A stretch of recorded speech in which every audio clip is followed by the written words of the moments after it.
So Mujibnagar সরকারে আমরা যদি পরবর্তীতে দেখি যে আমাদের প্রধানমন্ত্রী কে ছিল, এটা কিন্তু বেশি আসে। বাংলাদেশের প্রথম প্রধানমন্ত্রী, কথাটা কেমন ভাবে বলে, বাংলাদেশের প্রথম প্রধানমন্ত্রী কে ছিল? তাজউদ্দিন আহমেদ। মনে রাখতে হবে, একেবারে সুন্দর করে মাথার মধ্যে গেঁথে ফেলেন। তাজউদ্দিন আহমেদ ছিল বাংলাদেশের প্রথম প্রধানমন্ত্রী। দ্বিতীয়টা যেটা ছিল অর্থ, এই জিনিসটা বেশি আসে। অর্থমন্ত্রী কে ছিল? সেটা ক্যাপ্টেন এম মনসুর আলী। কে ছিল? Captain M Mansur Ali. এটা মনে রাখতে হবে, অর্থমন্ত্রী ছিল হচ্ছে ক্যাপ্টেন এম মনসুর আলী। তারপর স্বরাষ্ট্রটা বেশি আসে, স্বরাষ্ট্র এবং তেয়ানার পুনর্বাসন, এই জিনিসগুলা বেশি দেয়। স্বরাষ্ট্র আর তেয়ানার পুনর্বাসন, এই দুইটা ছিলেন আছে এইচ এম কামারুজ্জামান। কে ছিলেন? H M Kamaruzzaman. আর লাস্টেরটা ভাই আপনার পড়ার দরকার নাই, খন্দকার মুস্তাক। দরকার আছে? নাই। বঙ্গবন্ধুরে যে হত্যা করেছে তার পড়ার দরকার নাই, জীবনও আসবে না, কনফার্ম লিখে রাখতে পারেন। তাহলে তিনটা জিনিস বলছি। সর্বপ্রথম বাংলাদেশের প্রথম প্রধানমন্ত্রী বা প্রধানমন্ত্রী কে ছিলেন? তাজউদ্দিন আহমেদ। তাজউদ্দিন আহমেদ। দ্বিতীয় যেটা আছে অর্থমন্ত্রী ছিলেন আছে ক্যাপ্টেন এন মনসুর আলী। 3 নম্বর যেটা আছে স্বরাষ্ট্র ত্যান পুনর্বাসন, এইচ এম কামারুজ্জামান। কে ছিল? H M Kamaruzzaman. তাহলে প্রথম কথা, রাষ্ট্রপতি ছিল আছে বঙ্গবন্ধু শেখ মুজিবুর রহমান, অস্থায়ী রাষ্ট্রপতি ছিল তাজউদ্দিন সৈয়দ নজরুল ইসলাম। 3 নম্বর প্রধানমন্ত্রী ছিল আছে তাজউদ্দিন আহমেদ, আর অর্থমন্ত্রী ছিল ক্যাপ্টেন এম মনসুর আলী, স্বরাষ্ট্রমন্ত্রী ছিল এইচ এম কামারুজ্জামান। এই 5টা জিনিস বেশি আসবে।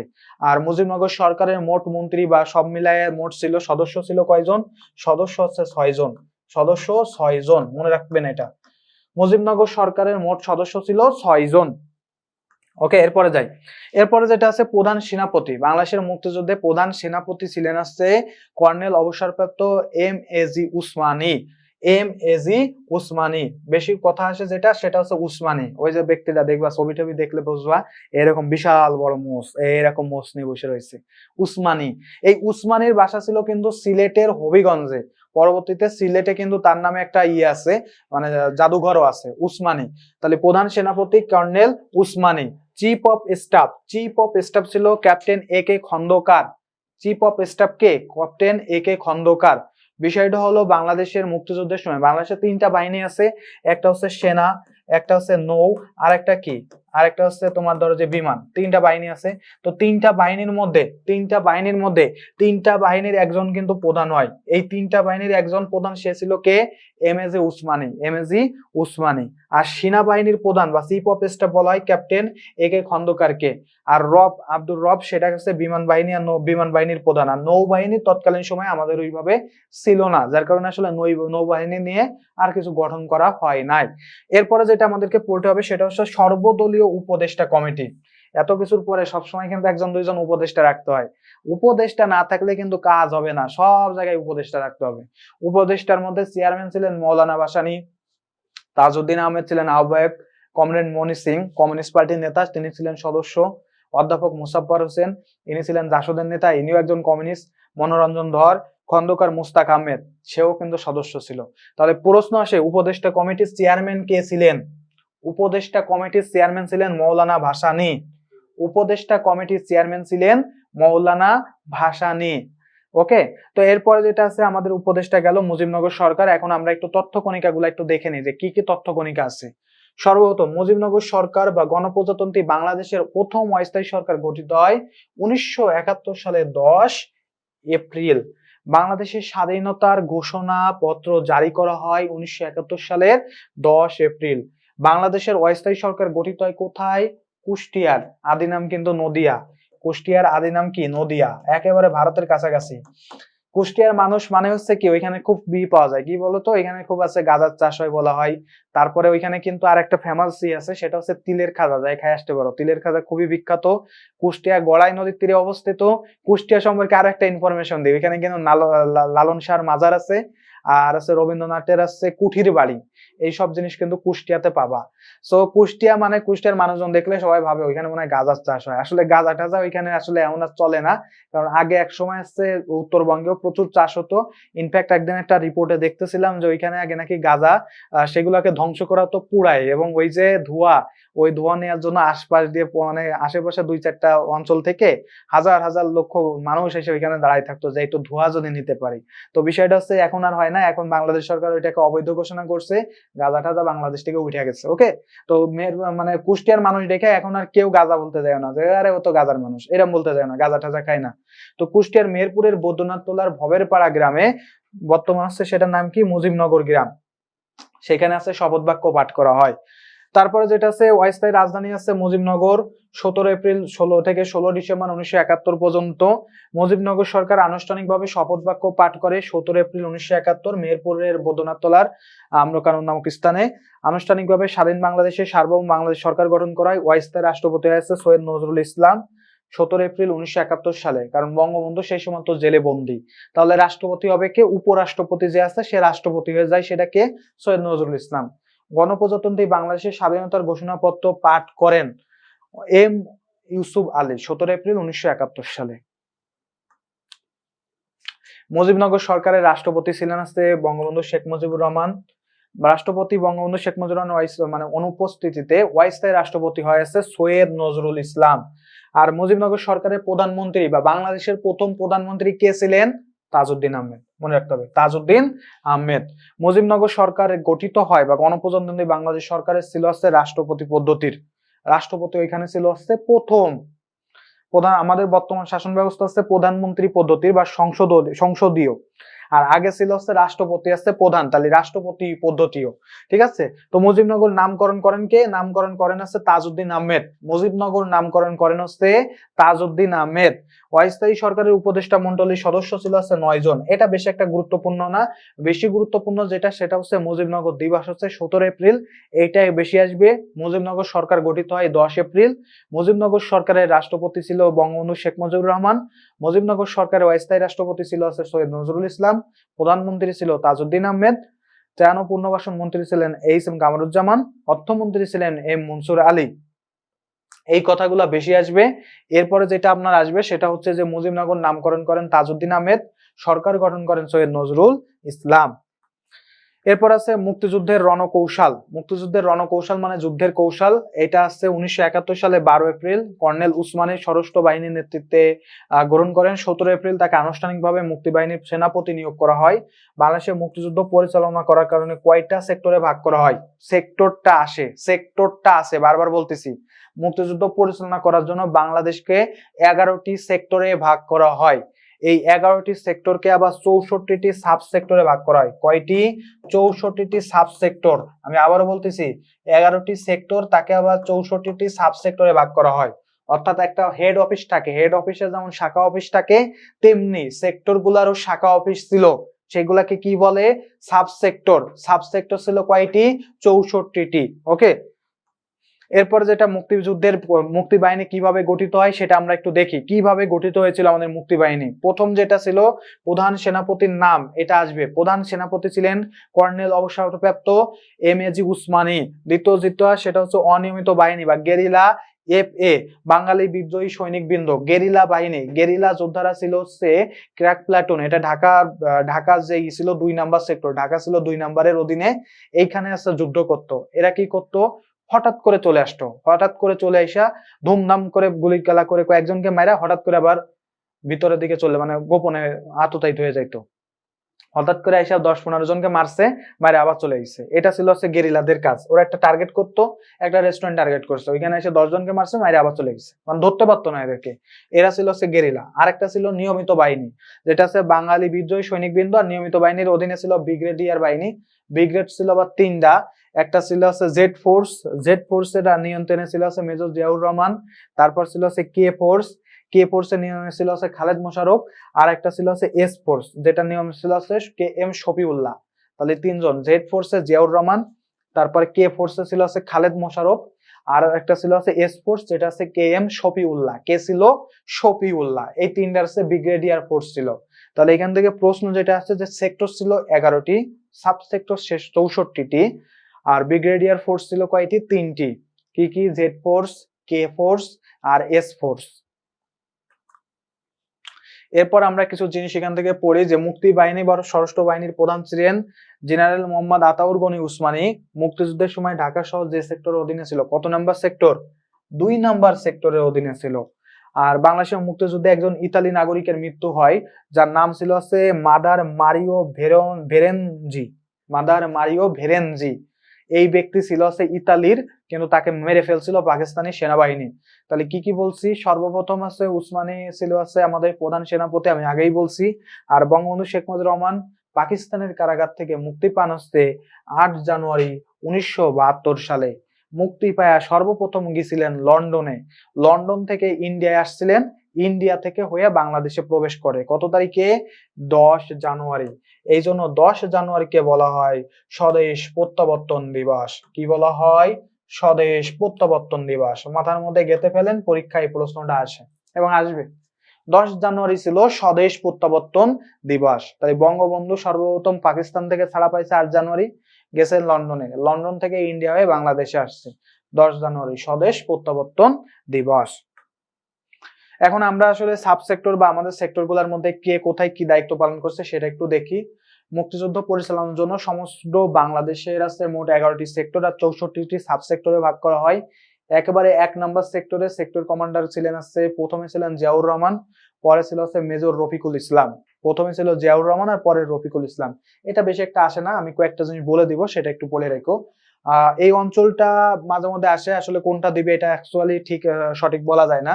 তো মনে রাখবেন যেটা, সেটা হচ্ছে বাংলাদেশের যে মানচিত্র যদি আমি একটু আঁকাই, তো এই জায়গা থেকে আছে 1 দিয়ে শুরু হয়, এই জায়গা থেকে। তো এই জায়গাটা তো বোঝাই যাচ্ছে যে চট্টগ্রাম, কক্সবাজার, ফেনী, রাঙামাটি, খাগড়াছড়ি, বান্দরবান, এই অঞ্চলটাই হচ্ছে মূলত হচ্ছে 1 নাম্বার। এটা কি ছিল? 1 নাম্বার সেক্টর। তাহলে কি বলছি? 1 নাম্বার সেক্টর ছিল হচ্ছে চট্টগ্রাম, কক্সবাজার, বান্দরবান, খাগড়াছড়ি, রাঙামাটি আর ফেনী। এই অঞ্চলটা ছিল হচ্ছে 1 নাম্বার। 2 নাম্বার সেক্টরে সেটাই ছিল হচ্ছে নোয়াখালী, কুমিল্লা, তারপরে হচ্ছে ব্রাহ্মণবাড়িয়া, আখাউড়া, তারপরে ভৈরব, ফরিদপুর পর্যন্ত, অর্থাৎ এটা বিশাল এরিয়া নিয়ে, এরকম বিশাল একটা এরিয়া ছিল হচ্ছে 2 নাম্বারের মধ্যে। এটা ছিল হচ্ছে 2 নাম্বারের মধ্যে। তাহলে কি বলছি? 1 নাম্বারে ছিল হচ্ছে চট্টগ্রাম, পার্বত্য চট্টগ্রাম, কক্সবাজার, তারপর আছে রাঙামাটি, খাগড়াছড়ি, বান্দরবান, এই অঞ্চলগুলা ছিল হচ্ছে 1 নম্বরে। 2 নম্বরে ছিল কুমিল্লা, নোয়াখালী, ঢাকা, ফরিদপুর, এই যে অঞ্চলটা, ব্রাহ্মণবাড়িয়া, এই যে অঞ্চলটা আছে, এই অঞ্চলটা ছিল হচ্ছে 2 নম্বরের অন্তর্ভুক্ত।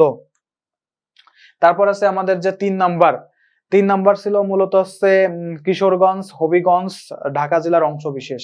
অর্থাৎ এই যে মানচিত্র যে আঁকাইছিলাম, মানচিত্রটা আবার একটু আঁকাই, এই যে মানচিত্রটা আঁকাইছিলাম, এই যে অঞ্চলটা আছে, এই অঞ্চলটা ছিল হচ্ছে আমাদের 3 নাম্বারের অন্তর্গত, 3 নাম্বারের। এরপর ছিল হচ্ছে 4 নম্বর, 4 নম্বরটা ছিল হচ্ছে মূলত সিলেট। 4 নম্বরটা কত ছিল? সিলেট, মূলত ছিল হচ্ছে সিলেট, মৌলভীবাজার, ওই অঞ্চলটা নিয়ে। মৌলভীবাজার নিয়ে একটু বলে রাখি, মৌলভীবাজারে সব থেকে বেশি চা বাগান অবস্থিত। এটা এক এক জায়গায় এক এক রকম থাকে, তবে 92টি আছে চা বাগান আছে। এই প্রশ্নটা কিন্তু নার্সিং অ্যাডমিশন টেস্টে আসছে। মৌলভীবাজারে চা বাগান আছে 92টি। এখন এইখানে একটা জিনিস মনে রাখতে হবে, মেজর চিত্তরঞ্জন দত্ত, এটা একটু পড়ে রাখবেন, আর ক্যাপ্টেন আব্দুর রব, এই নাম্বারটা একটু মনে রাখবেন। এরা ছিল হচ্ছে 4 নম্বর সেক্টরের সেক্টর কমান্ডার। 4 নম্বর সেক্টরের সেক্টর কমান্ডার ছিলেন মেজর চিত্তরঞ্জন দত্ত বা CR দত্ত। কি বলা হয়? CR দত্ত। এই কিছুদিন আগে বেটা মারা গেছে, যার কারণে ওইটা কিন্তু পড়তে হবে। তাহলে কি বলছি? CR দত্ত। আর কি? ক্যাপ্টেন আব্দুর রব। এই দুইজনের নাম একটু পড়বেন। এটা কোন নাম্বার সেক্টরের অধীনে? 4 নম্বর সেক্টরের অধীনে। কোন অঞ্চলটা? সিলেট। যদি প্রশ্ন আসে সিলেট কয় নাম্বার সেক্টরের অধীনে, বলবেন কি 4 নম্বর সেক্টরে। চট্টগ্রাম কয় নাম্বার সেক্টরে? 1 নাম্বার। ঢাকা কয় নাম্বার? 2 নাম্বার। 3 নাম্বারে কোনটা আছে? 3 নাম্বার আছে মূলত হচ্ছে ব্রাহ্মণবাড়িয়া, তারপর আছে হবিগঞ্জ, কিশোরগঞ্জ, এই অঞ্চলটা। 4 নম্বরে কি? সিলেট। এবার আসি 5 নম্বরে। ভাইয়া 5 নম্বরে এটাও লাগবে, মেজর মীর শওকত আলী, এই জিনিসটাও আসে, এই ব্যাটার নামটাও আসবে। সো এটা হচ্ছে তোমার ওই সিলেট অঞ্চলটাই, তবে 4 নম্বর বাদে বাকি যে অঞ্চলটা আছে সেটা ছিল হচ্ছে সিলেটের 4 নম্বরের পরে 5 নম্বরের অন্তর্গত। 6 নম্বর, এটা হচ্ছে বৃহত্তর রংপুর আর হচ্ছে রাজশাহীর যে অঞ্চলটা আছে, এই যে এই 5টা অঞ্চল, এটা হচ্ছে 6 নম্বর, রংপুর আর দিনাজপুর। দিনাজপুরে কি হয় সব থেকে বেশি? দিনাজপুরে তামাক চাষ হয় বেশি। সো দিনাজপুরে মানুষজন দেখলে আরেকটা জিনিস পাওয়া যায়, দিনাজপুরে তামাকের কথা সবাই বলে, কিন্তু লিচুর কথা আর কেউ বলে না। যে দিনাজপুরে যে প্রচুর পরিমাণে লিচু পাওয়া যায় সেটা আর কেউ বলে না। তো এই লিচুর কথা মনে একটা আসলো, একটা স্ট্যাটাস দেখতেছিলাম, তো লিখছে যে রফিক রফিক রফিক এখন আছে আমের সিজন শেষ হওয়ার আগে সময়ের সাথে লাইন মারা শুরু করছে। কারণ কি? দিনাজপুরে এখন লিচুর সিজন, তাই দিনাজপুরের সময়ের সাথে লাইন দেওয়া শুরু করছে। আর লিচুর সিজন শেষ হয়ে গেলে রাজশাহীর মিমের সাথে সে আসছে লাইন দিবে। ঠিক আছে, এটা হচ্ছে তার সিস্টেম। তো যাই হোক, আমরা যেটা বলতেছিলাম যে রংপুর আর দিনাজপুর এই অঞ্চলটা হচ্ছে কি 6 নম্বর সেক্টরের অধীনে। এরপরে আমরা চলে যাচ্ছি, এরপরে যেটা আসবে সেটা হচ্ছে রাজশাহী অঞ্চলটা। রাজশাহী হচ্ছে 7 নম্বর সেক্টরের অধীনে। 8 নম্বর সেক্টরটা ছিল হচ্ছে তোমার যশোর কুষ্টিয়া, এই অঞ্চলটাও আসে, এটা একটু মনে রাখবা। 8 নম্বরটা একটু ভালো করে পড়বা, এই অঞ্চলটাও বেশ পরীক্ষায় আসতে দেখা যায়। 9 নম্বরটাও ছিল হচ্ছে খুলনা বরিশাল, এই অঞ্চলটা, এদের আছে মেজর ছিল হচ্ছে আব্দুল জলিল আর মেজর এম এ মঞ্জুর, এই দুইজনের নাম বেশ আসে, এই দুইজনের নাম বেশ শোনা যায়, আব্দুল জলিল আর আছে মঞ্জুর, এই দুইজনের নাম খুব শোনা যায়, এই জন্য এই দুইজনের নাম পড়া লাগবে। আমার যে এলাকাটা সেই এলাকা কিন্তু এর মধ্যে ছিল, আমার যে এলাকাটা সেটা আছে এর মধ্যে ছিল, মানে আমার বাসা যেখানে সেটা আছে 9 নম্বর সেক্টরের অধীনে। 8 আর 9 এই দুইটা পড়া লাগবে। 10 নম্বর 100% ইম্পর্টেন্ট ভাই, 10 নম্বর সেক্টরে নিয়মিত কোনো সেক্টর কমান্ডার ছিল না, কারণ বাংলাদেশের যে উপকূলীয় অঞ্চল আছে সেই অঞ্চলটা ছিল মূলত হচ্ছে 9 নম্বর 10 নম্বর সেক্টরের অধীনে, অর্থাৎ এটা ছিল হচ্ছে একটা নৌ সেক্টর। নৌ সেক্টর, নিয়মিত কোনো সেক্টর কমান্ডার ছিলেন না। কি ছিলেন না? নিয়মিত কোনো সেক্টর কমান্ডার ছিলেন না। আর 11 নম্বরটা হচ্ছে আবু তাহের। তাহেরের নামটা পড়তে হবে, কারণ তাহেরকে কিন্তু প্রহসন করে মারা হয়েছিল 1975 সালের ডিসেম্বরে, 7 ডিসেম্বর তাহেরকেও হত্যা করা হয়েছিল, ফাঁসিতে ঝুলায় হত্যা করা হয়, ওইখানে বিচার করে ফাঁসিতে ঝুলে তাহেরকে কিন্তু জিয়াউর রহমান ফাঁসিতে ঝুলায় মারছে, তো এই কারণে এটা পড়া লাগবে। এই অঞ্চলটা ছিল মূলত হচ্ছে ময়মনসিংহ। তাহলে কি কি বলছি? আমি কিন্তু কয়েকটা কথা বলছি। প্রথম কথা হচ্ছে 2 নাম্বার সেক্টরটা খুব ভালো করে পড়া লাগবে, কারণ ঢাকার ভিতরে তো এখানে গেরিলা, ক্র্যাক প্লাটুন এই যোদ্ধারা যারা ছিল তারা কিন্তু হচ্ছে 2 নাম্বার সেক্টরের অধীনে যুদ্ধ করত। 4 নম্বরটা পড়া লাগবে, কারণ ওইখানকার সেক্টর কমান্ডার কয়েকদিন আগে মারা গেছে। তারপর পড়া লাগবে 8, 9, 10 এবং 11। 8, 9, 10 এবং 11। 8, 9, 10 এবং 11, এই কয়েকটা সেক্টর আপনি যদি ভালো করে পড়তে পারেন, আর বাকিগুলো আপনার খুব বেশি একটা দরকার নাই, যা চোখের দেখা দেখে গেলেন, কিন্তু আসলে মনের দেখা আর আপনাকে দেখতে হবে না, সো চোখের দেখাটা দেখলেই হবে। এখন আমরা কিছু তথ্য কণিকা একটু দেখি। মুক্তিযুদ্ধের ব্যতিক্রমী সেক্টর ছিল আছে একটা মাত্র সেক্টর ছিল যার কোনো সেক্টর কমান্ডার ছিল না, সেটা হচ্ছে নৌ সেক্টর। সেটা হচ্ছে কত? 10 নম্বর সেক্টর। সেটা কি ছিল? একটা নৌ সেক্টর। বাংলাদেশের যে সেক্টরে নিয়মিত কমান্ডার ছিলেন না 10 নম্বর সেক্টরে। মুক্তিযুদ্ধের ফোর্স ছিল হচ্ছে 3টি, একটু আগেই পড়াইছি যে Z force Ziaur Rahman, S force Shafiullah, K force Khaled Mosharraf. এরা কি ছিল? একটা ব্রিগেডিয়ার ফোর্স হিসেবে গঠন করছে। তাহলে ব্রিগেডিয়ার ফোর্স ছিল কয়টা? 3টি। এম এ জি উসমানীকে বাংলাদেশের স্বাধীনতার প্রধান হিসেবে ঘোষণা করা হয় তেলিপাড়া হেডকোয়ার্টারে। বাংলাদেশের মুক্তিযুদ্ধের যে রণকৌশল সেটা কিন্তু সৃষ্টি করা হয়েছিল এই যে তেলিয়াপাড়া হেডকোয়ার্টার সিলেটে। এখানে একটা জাদুঘর আছে এম এ জি উসমানীর নামে, সেই জাদুঘরটাই প্রথমে আছে, মানে ওই জায়গাটায় আছে প্রথম সিদ্ধান্ত নেওয়া হয়। মুক্তিযুদ্ধের যে তারিখে বুদ্ধিজীবীদের উপর ব্যাপক হত্যাকাণ্ড করা হয়, তারিখটা কত? 14 ডিসেম্বর 1971। এই জন্য 14 ডিসেম্বরকে বলা হয় শহীদ বুদ্ধিজীবী দিবস। বাংলাদেশের যে রায়ের বাজার বৌদ্ধভূমি আছে সেখানে কিন্তু এই যে বুদ্ধিজীবীদের হত্যা করা হয়, মুনিশ চৌধুরীর মতো, যিনি মানে মুনিশ চৌধুরী, তারপরে শহীদুল্লাহ কায়সার, মনে করো যে অনেক, তারপরে গোবিন্দ, এই যে অনেক দার্শনিক বা লেখক শিল্পী অনেককে কিন্তু মারা হয়। ধীরেন্দ্রনাথ দত্ত যে কুমিল্লার যে এমপি ছিল, সেই ধীরেন্দ্রনাথ দত্তকেও কিন্তু হত্যা করা হয়েছিল। সে একজন রাজনীতিবিদ ছিল, তাকে হত্যা করা হয় কত তারিখে? 14 ডিসেম্বর 1971 সালে। এই জন্য 14 ডিসেম্বরকে বলা হয় শহীদ বুদ্ধিজীবী দিবস। পাকিস্তানি সেনাবাহিনীর হাতে শহীদ দার্শনিকের নাম কি? গোবিন্দ চন্দ্র দেব। এটা মাঝে মাঝে আসে, একবার বিসিএস এর প্রশ্ন, গোবিন্দ চন্দ্র দেব। বিসিএস এর প্রশ্ন মানে কি? নার্সিং এর জন্য ইম্পর্টেন্ট, যে কোনো জায়গার জন্য ইম্পর্টেন্ট। গোবিন্দ চন্দ্র দেব, তাহলে কোন দার্শনিক? গোবিন্দ চন্দ্র দেব। এরপর আছে মুক্তিযুদ্ধে বহির্বিশ্বের ভূমিকা। বাংলাদেশের মুক্তিযুদ্ধে কিন্তু বাইরের দেশগুলা কিন্তু এক এক রকম ভূমিকা রাখছে। এই ভূমিকাগুলো রাখার মধ্যে বাংলাদেশের মুক্তিযুদ্ধের পক্ষে শক্তি ছিল হচ্ছে 2টা, যেটা বাংলাদেশের জন্য খুবই ইতিবাচক বিষয় ছিল। সেই ইতিবাচক দেশটার নাম ছিল সোভিয়েত ইউনিয়ন এবং ভারত। বাংলাদেশের পক্ষে ছিল হচ্ছে ভারত আর সোভিয়েত ইউনিয়ন, আর বাংলাদেশের বিপক্ষে অর্থাৎ পাকিস্তানিদের পক্ষে ছিলেন আর 2টা দেশ, নামটার চীন। নামটা কি? চীন আর মার্কিন যুক্তরাষ্ট্র। এটা হচ্ছে কি? পাকিস্তানকে সাপোর্ট দিচ্ছে। এরা বলছে কি বাংলাদেশের স্বাধীনতার দরকার নাই, তোরা আছে পাকিস্তানের মধ্যেই থাক। আর বাংলাদেশকে সাপোর্ট দিছে কোনগুলা? সোভিয়েত ইউনিয়ন আর ভারত। বাংলাদেশ, এরা কাদের পক্ষে ছিল? বাংলাদেশ নামক দেশের পক্ষে। এই যে লেখা আছে ভারত পাকিস্তান সোভিয়েত ইউনিয়ন, ভারত আর সোভিয়েত ইউনিয়ন সরাসরি আমাদের মুক্তিযুদ্ধের পক্ষে ছিল। আর অন্যদিকে মার্কিন যুক্তরাষ্ট্র চীন পাকিস্তানের পক্ষে ছিল। 3 ডিসেম্বর 1971 ভারতের বিমান ঘাঁটিতে পাকিস্তান বিমান হামলা চালালে চূড়ান্ত ভাবে যুদ্ধ শুরু হয়ে যায়। কারণ এইবার যুদ্ধ কিন্তু আর বাংলাদেশ আর পাকিস্তানের মধ্যে হচ্ছে না, যুদ্ধ বেঁধে গেছে ভারত আর পাকিস্তানের মধ্যে। এই সময় তার আগে আবার 21 নভেম্বর 1971 সালে বাংলাদেশ আর ভারতের সংমিশ্রণে বা সেনাবাহিনীদের সংমিশ্রণে একটা যৌথ বাহিনী গঠিত হয়। যে যৌথ বাহিনী আছে গঠিত হয়েছিল বা যৌথ কমান্ড, প্রশ্ন আসতে পারে যৌথ কমান্ড গঠিত হয় কত তারিখে? 1971 সালের 21 নভেম্বর। আবারও বলি, যৌথ কমান্ড গঠিত হয় 1971 সালের 21 নভেম্বর। আর আমাদের যে ভারত আর পাকিস্তানের যুদ্ধ, সেটা 6 ডিসেম্বর ভারত বাংলাদেশকে স্বীকৃতি দেয়। 6 ডিসেম্বর ভারত বাংলাদেশকে স্বীকৃতি দেয়। তবে ভারত কিন্তু প্রথম বাংলাদেশকে স্বীকৃতি দেয়নি, প্রথম ভুটানকে দিয়ে একটু পরীক্ষা করে দেখছে যে ভুটানকে দিয়ে যদি স্বীকৃতি দিই তাহলে বাইরের বিশ্বের অবস্থাটা কি হয়।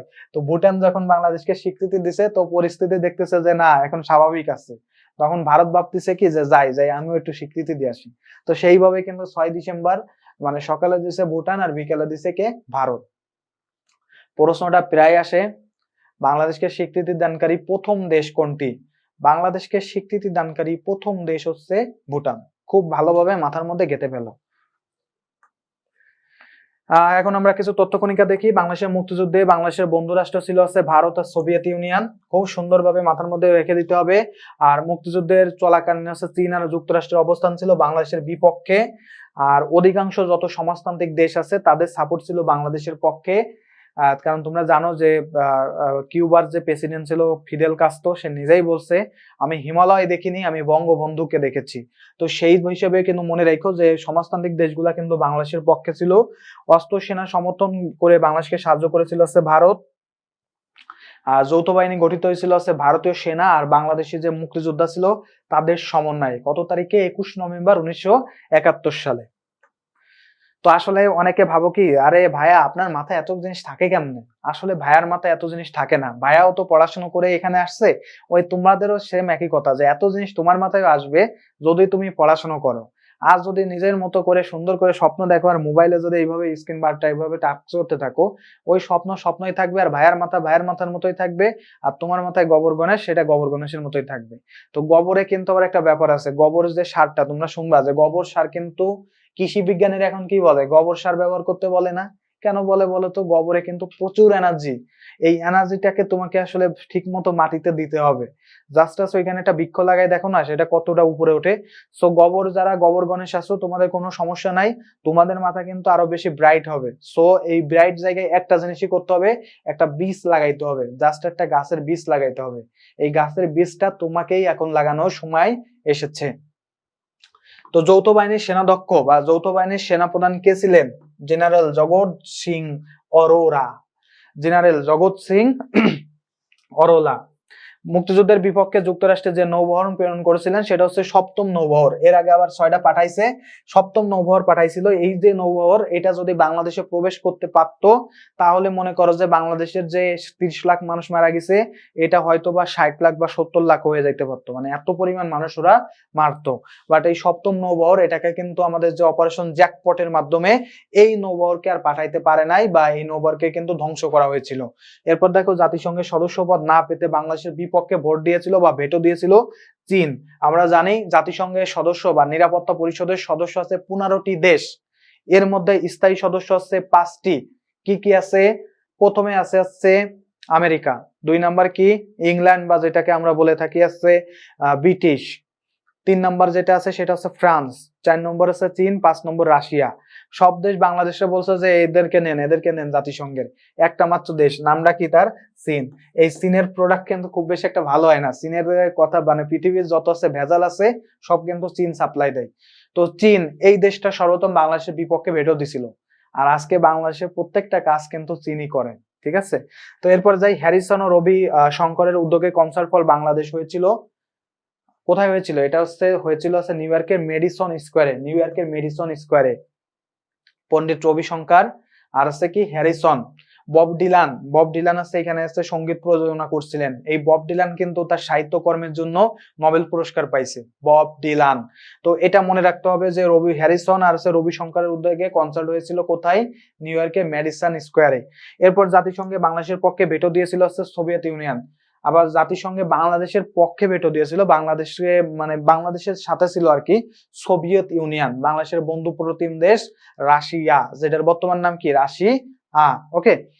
এখন আমরা চলে যাচ্ছি পরবর্তীতে মুক্তিযুদ্ধে বিশ্বের গুরুত্বপূর্ণ নেতৃবৃন্দ কে কে ছিল সেইগুলো একটু দেখবো। জাতিসংঘ, যেটাকে জাতিসংঘ অর্থাৎ কি, এটাকে বলা হয় সবচাইতে বেশি যুদ্ধ টুদ্ধ বন্ধ করার হাতিয়ার, বাট এটাকে কিন্তু জাতিসংঘ বলা যাবে না, এটাকে বলতে হবে ধাপ্পাবাজ সংঘ। কি বলতে হবে এটাকে? ধাপ্পাবাজ সংঘ। কারণ এটাকে যুদ্ধ বিগ্রহ বন্ধ বা কোনো কিছুতে জাতিসংঘের আসলে কোনো কাজ কাম নাই। তো জাতিসংঘের মহাসচিব ওই সময় মহাসচিব ছিলেন উহান, উহান, ঠিক আছে। বাংলাদেশের মহাসচিব ওই সময় কে ছিল? উহান। আর ভারতের এটা একবার আসছে, ভারতের বাংলাদেশের মুক্তিযুদ্ধের সময় ভারতের প্রধানমন্ত্রী কে ছিলেন? প্রশ্নটা কিন্তু একবার নার্সিং অ্যাডমিশন টেস্টে আসছে। নামটা কি? ইন্দিরা গান্ধী, মনে রেখো। মুক্তিযুদ্ধের সময় ভারতের প্রেসিডেন্ট ছিলেন বহরগিরি ভেঙ্কটগিরি, বহরগিরি ভেঙ্কটগিরি, ইনি ছিলেন প্রেসিডেন্ট। প্রধানমন্ত্রী ছিলেন ইন্দিরা গান্ধী, পররাষ্ট্রমন্ত্রী ছিলেন রণজিৎ সিং। পররাষ্ট্রমন্ত্রী পর্যন্ত যাবে না, বা এটা আসবে না, বা এটা তোমাদের আসবে না। জাতিসংঘে নিযুক্ত স্থায়ী ছিল সমর সেন, এগুলো তোমাদের আসবে না। বা পশ্চিমবঙ্গের মুখ্যমন্ত্রী, এটা আসবে না। বাট এই দুইটা জিনিস তোমাদের বেশি আসবে। প্রেসিডেন্ট ছিল ভেঙ্কটগিরি, প্রধানমন্ত্রী ছিল ইন্দিরা গান্ধী। আর জাতিসংঘের মহাসচিব কে ছিল?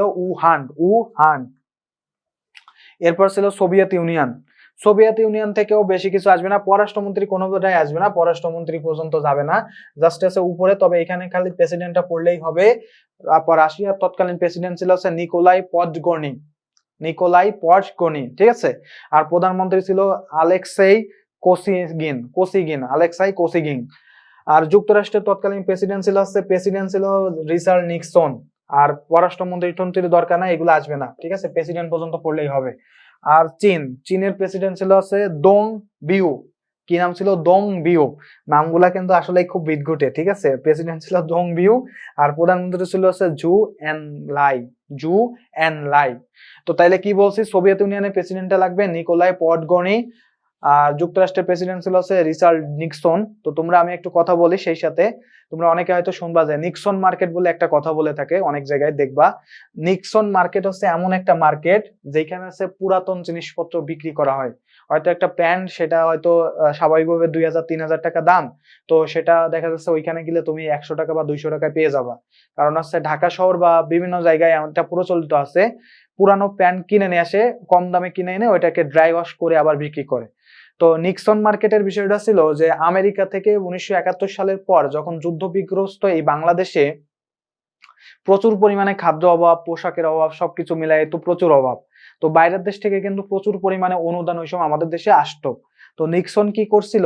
ওর দেশে যত পুরানো জামা কাপড় আছে সেইগুলো আমাদের দেশে পাঠাই দিত। তো পুরানো জামা কাপড় যেহেতু আমাদের দেশে পাঠাই দিত, আর আমরা এগুলা পেয়ে খুব খুশি হইতাম বা কম দামে আমরা পেয়ে যাইতাম, এই কারণে ওই মার্কেট গুলার নাম হয়েছে কি? Nixon market. দেখছো আমেরিকার প্রেসিডেন্টের নাম নিয়ে আমরা খেলা করি, মানে আমরা কি বাঙালি? চিন্তা করে দেখো, আমরা এমন কেউ নাই যারা ছাড়ি না। আমরা বাঙালিরা এমন কেউ নাই যারা ছাড়ি না, আমরা সবাইরে কিন্তু ভয় পাই না, আমরা কিন্তু অনেক সাহসী। নিক্সনের পর্যন্ত আমরা খেয়ে দিছি। তাহলে রিচার্ড নিক্সন প্রেসিডেন্ট কে ছিল? নিক্সন। আর চীনের প্রেসিডেন্ট ছিল দং বিও। কে ছিল? দং বিও। জাস্ট যে নামগুলা বলছে এগুলা একটু বেশি ভালো করে পড়বা। এখন আমরা যাই বুদ্ধিজীবী হত্যা। বুদ্ধিজীবী হত্যার ক্ষেত্রে 1971 সালে 14 ডিসেম্বর রাতে বাংলাদেশের যে বুদ্ধিজীবী তাদেরকে নিধন করছিল, সেই নিধনকে কারণে 14 ডিসেম্বর সেটাকে বলা হচ্ছে শহীদ বুদ্ধিজীবী দিবস। কি বলা হয়? শহীদ বুদ্ধিজীবী দিবস। কারণ ওই সময় পাকিস্তানিরা চিন্তা করছিল এই দেশের বুদ্ধিজীবীদের যে যদি আমরা ধ্বংস করে দিতে পারি, তাহলে কিন্তু আর বাংলাদেশের মানুষজন মাথা ছাড়া দিয়ে উপরে উঠতে পারবে না। যার কারণে তৎকালীন সময় রাও ফরমান আলীর নির্দেশে এই শহীদ বুদ্ধিজীবী দিবস মানে বুদ্ধিজীবীদের হত্যা করা হয়। যেখানে তোমার মুনির চৌধুরী, শহীদুল্লাহ কায়সার, গোবিন্দ চন্দ্র দেব, আরো অনেককে কিন্তু হত্যা করা হয়েছিল। ফজলে রাব্বি, এদের মুনির চৌধুরী, এদের সবাইকে কিন্তু আলিম, তাদের সবাইকে কিন্তু হত্যা করা হয়।